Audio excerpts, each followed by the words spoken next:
Part 2, we're talking about great black American pioneers in aviation and aerospace. Number 6, James Banning and Thomas Allen, the pilot and navigator duo who were the first black Americans to fly coast to coast across the US in 1932. Their trip from Los Angeles to New York took 20 days, and the pair was on a budget with only $25 to finance the trip. They took donations along the way, and donors had the opportunity to sign the wing of their biplane. By the time they landed in New York, news had spread of their exhilarating journey, and they were greeted by a large crowd. Major Robert Lawrence was the first black American astronaut. While he never traveled into space, his work with the Manned Orbital Laboratory Program in 1967 became critical to safely landing space shuttles. He tragically died in a training accident later that same year, and due to Cold War secrecy, his contributions were not recognized until much later. In 1997, the space shuttle Atlantis brought his MOL Mission Patch into orbit in his honor. 8. Following in Lawrence's footsteps, Guion Guy Bluford was the first black American to actually travel to space in 1983. He served in both engineering and executive roles at NASA, and participated in the Challenger missions, his first time in space. 9. Mae Jemison. We all know Mae Jemison, right? We had a poster for her in my 3rd grade classroom.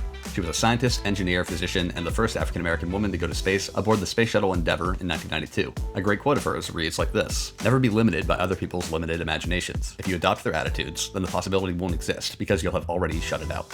This quote really sums up the spirit of all these pioneers, who persisted against the systemic racism that's firmly embedded in the DNA of this country, including into the modern era. In 2023, 93% of airline pilots were white, while only 3.6% were African American. Respect to orgs like OBAP, who are working to correct this imbalance and promote equity in the skies. Take a minute to follow them. Make sure and go back to watch part 1 if you missed it.